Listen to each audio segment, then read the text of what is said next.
अनुपम कथा कार्तिक होती है संपन्न, इसको पढ़ने से श्री हरि होते हैं प्रसन्न। नमस्कार दोस्तों, स्वागत है आपका कृष्णा वाणी चैनल में। तो दोस्तों, हम आज 18 अध्याय के बात करेंगे, कार्तिक मास कथा 18। तो दोस्तों, आप कथा में आगे चलते हैं। इतनी कथा सुनकर सभी ऋषि सूत जी से बोले, हे सूत जी, अब आप हमें तुलसी विवाह की विधि बताएं। सूत जी बोले, कार्तिक शुक्ल नवमी को द्वापर युग का आरंभ हुआ है, अतः यह तिथि दान और उपवास में क्रमश पूर्वा हवन यापिनी तथा परा हवन यापिनी हो तो ग्रह है। इस तिथि को नवमी से एकादशी तक मनुष्य शास्त्रोयुक्त विधि से तुलसी के विवाह का उत्सव करे तो उसके कन्यादान का फल प्राप्त होता है। पूर्व काल में कनक की पुत्री किशोरी ने एकादशी तिथि में संध्या के समय तुलसी की वैवाहिक विधि संपन्न की। इससे वह किशोरी वैधव्य दोष से मुक्त हो गई। अब मैं उसकी विधि बतलाता हूँ। 1 तोला स्वर्ण की भगवान विष्णु की सुंदर प्रतिमा तैयार करें, अथवा अपनी शक्ति के अनुसार आधे या चौथाई तोले की ही प्रतिमा बनवा लें। फिर तुलसी और भगवान विष्णु की प्रतिमा में प्राण प्रतिष्ठा करके षोडशोपचार से पूजा करें। पहले देश काल का स्मरण करके गणेश पूजन करें, फिर पुण्य हवाचन करा के नंदी श्राद्ध करें। तत्पश्चात वेद मंत्रों से उच्चारण और बाजे आदि की ध्वनिया के साथ भगवान विष्णु की प्रतिमा को तुलसी जी के निकट लाकर रखें। प्रतिमा को वस्त्र से आच्छादित करना चाहिए।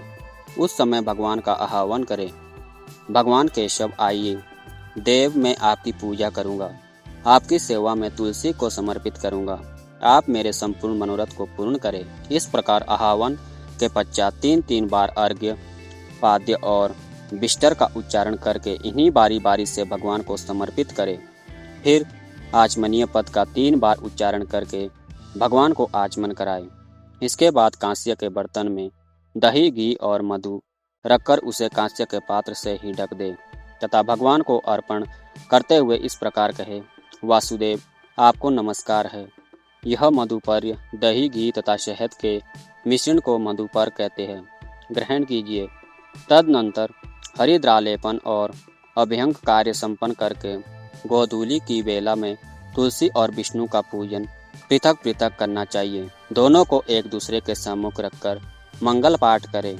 जब भगवान सूर्य कुछ कुछ दिखाई देते हो तब कन्यादान का संकल्प करें। अपने गोत्र और प्रवर का उच्चारण करके आदि की 3 पीढ़ियों का भी आवर्तन करें। तत्पश्चात भगवान से इस प्रकार कहे, आदि, मध्य और अंत से रहित त्रिभुवन प्रतिपालक परमेश्वर, इस तुलसी दल को आप विवाह की विधि से ग्रहण करें। यह पार्वती के बीज से प्रकट हुई है, वृंदा के भस्म में स्थित रही है तथा आदि, मध्य और अंत से शून्य है। आपको तुलसी बहुत ही प्रिय है, अतः इसे मैं आपकी सेवा में अर्पित करता हूँ। मैंने जल के घड़ों से सींचकर और अन्य प्रकार की सेवाएं करके अपनी पुत्री की भांति इसे पाला पोसा और बढ़ाया है। आपकी प्रिया तुलसी मैं आपको दे रहा हूँ, प्रभु आप इसे ग्रहण करें। इस प्रकार तुलसी का दान करके फिर उन दोनों अवतार तुलसी और भगवान विष्णु की पूजा करें। विवाह का उत्सव मनाएं। सुबह होने पर पुनः तुलसी और विष्णु जी का पूजन करें। अग्नि की स्थापना करके उसमें द्वादक्षर मंत्र से खीर, घी, मधु और तिल मिश्रित हवनीय द्रव्य की 108 आहुति दे। फिर सवष्टिकृत होम कर करके पूर्ण आहुति दे। आचार्य की पूजा करके होम की शेष विधि पूरी करे। इसके बाद भगवान से इस प्रकार प्रार्थना करें, हे प्रभु, आपकी प्रसन्नता के लिए मैंने यह व्रत किया है। जनार्दन, इसमें जो न्यूनता हो वो आपके प्रसाद से पूर्णता को प्राप्त हो जाए। यदि द्वादशी में रेवती का चौथा चरण बीत रहा हो तो उस समय पारण ना करे। जो उस समय भी पारण करता है वो अपने व्रत को निष्फल कर देता है। भोजन के पश्चात तुलसी के सवत गलकर गिरे हुए पत्तों को खाकर मनुष्य सब पापों से मुक्त हो जाता है।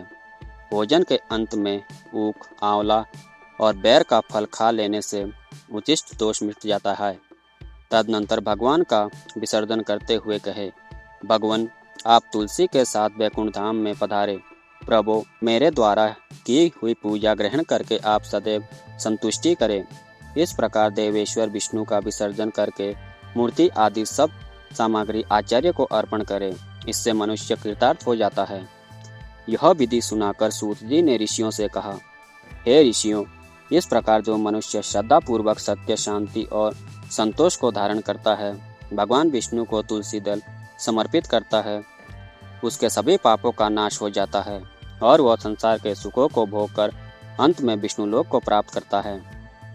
हे ऋषिवरों, यह कार्तिक महात्म्य सब रोगों और संपूर्ण पापों का नाश करने वाला है। जो मनुष्य इस महात्म्य को भक्ति पूर्वक पढ़ता है और जो सुनकर धारण करता है, वह सब पापों से मुक्त हो भगवान विष्णु के लोक में जाता है। जिसकी बुद्धि खोटी हो तथा जो श्रद्धा से हीन हो, ऐसे किसी भी मनुष्य को यह महात्म्य नहीं सुनाना चाहिए। माँ तुलसी पूजन, तुलसी विवाह एवं कार्तिक माह में माँ तुलसी की आरती सबसे अधिक श्रवण की जाती है। तो दोस्तों, हम भी इस तुलसी की आरती को अवश्य श्रवण करेंगे। तो आपसे हाथ जोड़कर रिक्वेस्ट है कि माता तुलसी की आरती उतारें, जिससे आपके सभी कष्ट दूर हो जावे। तुलसी महारानी नमो नमो, हरि की पटरानी नमो नमो। तुलसी महारानी नमो नमो, हरि की पटरानी नमो नमो। धन तुलसी पूरण तप कीनो, शालीग्राम बनि पटरानी। जाके पत्र मंजीरी कोमल, श्रीपति कमल चरण लपटानी। तुलसी महारानी नमो नमो, हरि की पटरानी नमो नमो। धूप दीप नावेग आरती, पुष्पन की वर्षा बरसानी। 56 भोगो 36 व्यंजन, बिना तुलसी हरि एक न मानी। तुलसी महारानी नमो नमो, हरि की पटरानी नमो नमो। सभी सखी मैया तेरो यश गावे, भक्ति दान दीजे महारानी। नमो नमो तुलसी महारानी, तुलसी महारानी नमो नमो।